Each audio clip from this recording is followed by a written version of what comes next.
प्रतिभा 9वीं कक्षा में गणित पढ़ाती थी। वो इतनी मोटी थी कि एक कुर्सी में नहीं समाती थी। उसके लिए कुर्सी में बैठना मुश्किल हो जाता था।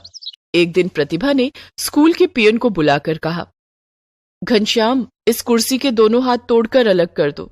क्यों मैडम जी, क्या हुआ? इसके दोनों हाथ मुझे चुभते हैं, मुझे ठीक से बैठने नहीं देते। घनश्याम कुर्सी के दोनों हाथ छूकर देखता है और कहता है, इन्हें तोड़ने में ज्यादा मेहनत नहीं करनी पड़ेगी। आपके वजन के भार से ये पहले ही हिलने लगी है, ये देखिए। घनश्याम कुर्सी के दोनों हाथ हिलाकर प्रतिभा को दिखाता है और एक ही झटके में उन्हें तोड़ देता है।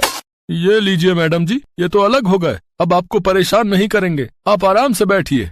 घनश्याम ने इसलिए प्रतिभा की कुर्सी के दोनों हाथ तोड़कर अलग कर दिए थे ताकि प्रतिभा कुर्सी में समा सके। उस दिन जैसे ही वो क्लास में पहुंची, उसने देखा कि ब्लैक बोर्ड पर किसी बच्चे ने हम्टी डम्टी की तस्वीर बना दी थी। बच्चे उसे मजाक में हम्टी डम्टी मैडम कहकर उसका मजाक उड़ाते थे। ब्लैक बोर्ड पर हम्टी डम्टी की तस्वीर देखकर प्रतिभा भड़क जाती है। वो गुस्से में बोली, ये हम्टी डम्टी की तस्वीर किसने बनाई है? किसी बच्चे ने कोई जवाब नहीं दिया। प्रतिभा ने डस्टर से हम्टी डम्टी की तस्वीर मिटा दी। प्रतिभा जानती थी कि उसके मोटापे की वजह से बच्चे उसका बहुत मजाक उड़ाते हैं, लेकिन फिर भी वो अपना मोटापा कम नहीं कर पाती थी क्योंकि उसे खाने का बहुत शौक था। वो ज्यादातर फास्ट फूड खाया करती थी। स्कूल आने से पहले वो आलू के पराठे खाकर आती थी। लंच में वो मैगी जरूर खाती और स्कूल की छुट्टी के बाद गोलगप्पे, मोमोज और बर्गर खाना उसका पसंदीदा काम था, जिससे उसका वजन दिन पर दिन बढ़ता जा रहा था। लेकिन प्रतिभा का अपने मोटापे की ओर कोई ध्यान ही नहीं था, जिस वजह से बच्चे तो बच्चे, अब स्कूल की दूसरी शिक्षिकाएं भी प्रतिभा का मजाक उड़ाने लगी थी। अपने मोटापे की वजह से वो काफी धीरे धीरे चल पाती थी। वो देखो, प्रतिभा आ रही है, खाने की दुकान। मुझे तो डर लगता है कि इसके चलने से कहीं धरती न फट जाए। पता नहीं धरती माता इसका बोझ कैसे संभाल पाती होंगी। प्रतिभा जानती थी कि स्कूल की दूसरी शिक्षिकाएं भी उसके मोटापे का मजाक उड़ाती हैं, लेकिन फिर भी वो अपना मोटापा कम करने के लिए कुछ नहीं करती थी। एक दिन स्कूल में टीचर्स डे पर खास कार्यक्रम का आयोजन किया गया था। कॉमन रूम में बैठकर सभी शिक्षिकाएं आपस में बातें कर रही थी। मैं तो डिजाइनर साड़ी और पेंसिल हील सैंडल पहन कर आऊंगी। मैं तो लहंगा पहन कर आऊंगी और हाई हील पहनूंगी। सभी शिक्षिकाएं इस तरह से अपना लुक तैयार कर रही थी। प्रतिभा ने भी सोचा, मैं भी डिजाइनर साड़ी और पेंसिल हील सैंडल पहन कर आऊंगी। मैं भी इनकी तरह खूबसूरत दिखूंगी। हालांकि प्रतिभा ने न तो कभी डिजाइनर साड़ी पहनी थी और न ही पेंसिल हील सैंडल, लेकिन सुंदर दिखने की चाहत में उसने टीचर्स डे के दिन डिजाइनर साड़ी और पेंसिल हील सैंडल पहनने की ठान ली। उसी दिन शाम को वो बाजार जाकर अपने लिए डिजाइनर साड़ी और पेंसिल हील सैंडल खरीद लेती है और टीचर्स डे के दिन वो उन्हें पहनकर स्कूल जाती है। सभी बच्चे उस दिन स्टेज शो करते हैं और शो के बाद अनाउंस करते हैं कि आप सभी मैम से अनुरोध है कि आप सभी स्टेज पर आएं और रैंप वॉक करें। अनाउंसमेंट सुनकर सभी शिक्षिकाएं स्टेज पर आ जाती हैं। प्रतिभा भी स्टेज पर आती है। सभी शिक्षिकाएं रैंप पर कैटवॉक करने लगती हैं, लेकिन प्रतिभा जब कैटवॉक करने लगती है तो वो अपने मोटापे के कारण हाई हील सैंडल नहीं संभाल पाती है और स्टेज पर धड़ाम से गिर जाती है। ये सब देखकर सभी बच्चे जोर जोर से हंसने लगते हैं। प्रतिभा को बहुत बुरा लगता है। तब स्कूल की प्रिंसिपल प्रतिभा को उठाती है और सभी बच्चों को डांटकर चुप करा देती हैं।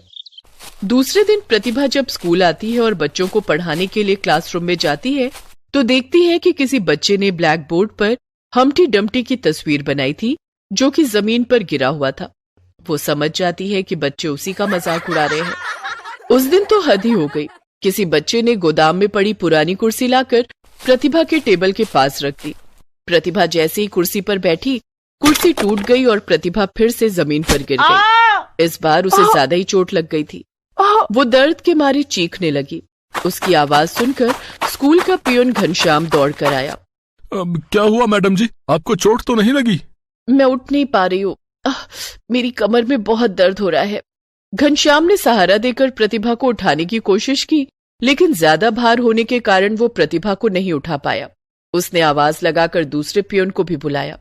अरे रमेश, सुरेश, बिज्जू, अरे जल्दी से 9वीं कक्षा में आओ। अरे प्रतिभा मैडम को चोट लग गई है। सभी भागकर 9वीं कक्षा में आए। चारों ने मिलकर प्रतिभा को उठाया, तब कहीं प्रतिभा उठ पाई, लेकिन वो चल नहीं पा रही थी और उसे काफी दर्द भी हो रहा था। स्कूल की प्रिंसिपल ने फोन करके एम्बुलेंस बुलाया और प्रतिभा को अस्पताल लेकर गई। अस्पताल में इनकी कमर की हड्डी में हेयर लाइन क्रैक आ गया है। काफी वजन होने के कारण उसे ठीक होने में टाइम लगेगा। इन्हें अभी 1 महीने तक बेड रेस्ट की जरूरत है। Okay doctor. डॉक्टर प्रतिभा का इलाज करता है और उसे घर भेज देता है। प्रतिभा 1 महीने से भी ज्यादा वक्त तक बेड रेस्ट पर रहती है। बेड पर बैठे बैठे वो और भी खाने लगी, जिस कारण वो पहले से भी ज्यादा मोटी हो जाती है। अब तो मैं पहले से भी ज्यादा मोटी हो गई हूँ। बच्चे तो मेरा और ज्यादा मजाक उड़ाएंगे। मुझे कुछ करना होगा। इस बार टीचर्स डे पर मैं पतली होकर रैंप वॉक करूंगी। प्रतिभा प्रिंसिपल से कहकर कुछ दिन की छुट्टी और मांग लेती है। मैम, मुझे अभी डॉक्टर ने कुछ दिन और रेस्ट करने के लिए कहा है। कोई बात नहीं प्रतिभा, तुम पूरी तरह से ठीक हो जाओ तभी स्कूल आना। Thank you ma'am. प्रतिभा दूसरे दिन ही योगा क्लासेस ज्वाइन कर लेती है और अपने योगा टीचर से कहती है, मुझे जल्दी से जल्दी पतला होना है। आप कोई ऐसा योगा बताइए जिससे मेरा वजन जल्दी कम हो सके और मेरा फिगर सुंदर हो जाए। बिल्कुल मैम, मैं आपको वैसा ही योग बताऊंगा जिससे आपका वजन जल्दी कम हो जाएगा, लेकिन साथ में आपको अपनी डाइट पर भी कंट्रोल करना होगा। डाइट पर कंट्रोल? देखिए, अगर आप अपनी डाइट पर कंट्रोल नहीं करेंगी तो योग करने से भी ज्यादा फायदा नहीं होगा। अगर आपको अपना फिगर फिल्मी एक्ट्रेस की तरह बनाना है तो आपको कंट्रोल डाइट ही लेनी होगी। ठीक है, मैं कोशिश करूंगी।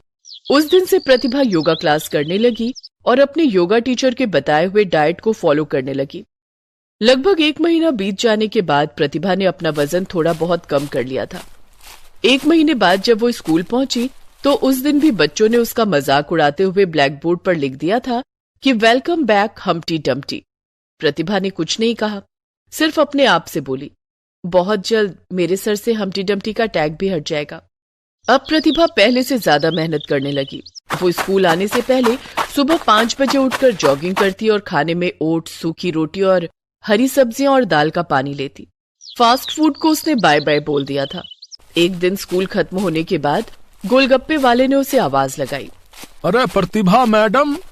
हाँ भैया, बोलो कैसे हो? मैं तो ठीक हूँ मैडम, लेकिन लगता है आप हमारी दुकान का रास्ता ही भूल गई है। आजकल गोलगप्पे खाने नहीं आती। हाँ भैया, अब मैंने ये सब खाना छोड़ दिया है। मैगी के स्टॉल लगाने वाले भैया ने भी कहा, प्रतिभा मैडम, मैगी से कोई नाराजगी हो गई क्या? नहीं भैया, मैगी से कोई नाराजगी नहीं है, बस अपना वजन थोड़ा कम करना है।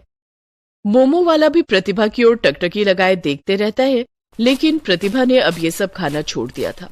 अब स्कूल की छुट्टी होते ही प्रतिभा सीधे योगा क्लास पहुंच जाती और योगा करती। कुछ दिनों के बाद स्कूल में गर्मियों की छुट्टियां हो गई। वजन कम करने के लिए मुझे अब और वक्त मिल गया है। इस 1.5 महीने में मैं अपना वजन काफी घटा लूंगी। गर्मी की छुट्टियों में प्रतिभा ने खूब पसीने बहाए और खूब जॉगिंग की, रनिंग की और योगा किया। वजन घटाने के लिए वो घर में झाड़ू पोछा भी खुद करने लगी। 1.5 महीने के बाद जब स्कूल खुला तो सभी बच्चे, शिक्षिकाएं और प्रिंसिपल सभी प्रतिभा का फिगर देखकर हैरान थे। प्रतिभा काफी पतली हो गई थी, या यूं कहें कि वो कामिनी काया की मालकिन हो गई थी। बच्चों ने ब्लैक बोर्ड पर बनाई हुई हम्टी डम्टी की तस्वीर मिटा दी। प्रतिभा के लिए अब नई कुर्सी आई जिसमें कुर्सी के दोनों हाथ सही सलामत थे। लगभग 1.5 महीने के बाद फिर से टीचर्स डे का दिन आ गया। इस बार भी स्कूल में कार्यक्रम था। इस बार भी प्रतिभा ने डिजाइनर साड़ी और पेंसिल हील की सैंडल पहनी थी, लेकिन इस बार वो सबसे सुंदर लग रही थी। अब वो पहले की तरह धीरे धीरे नहीं चलती थी। पेंसिल हील में उसने स्टेज पर कैट वॉक किया, जिसे देखकर सभी बच्चे मंत्रमुग्ध हो गए। प्रतिभा को बेस्ट ब्यूटीफुल फिगर का अवार्ड भी दिया गया। बच्चों ने प्रतिभा से माफी भी मांगी। प्रतिभा ने सभी बच्चों को गले से लगा लिया और हंसते हुए बोली, वैसे हम्टी डम्टी भी बुरा नाम नहीं है। सभी बच्चे हंसने लगे।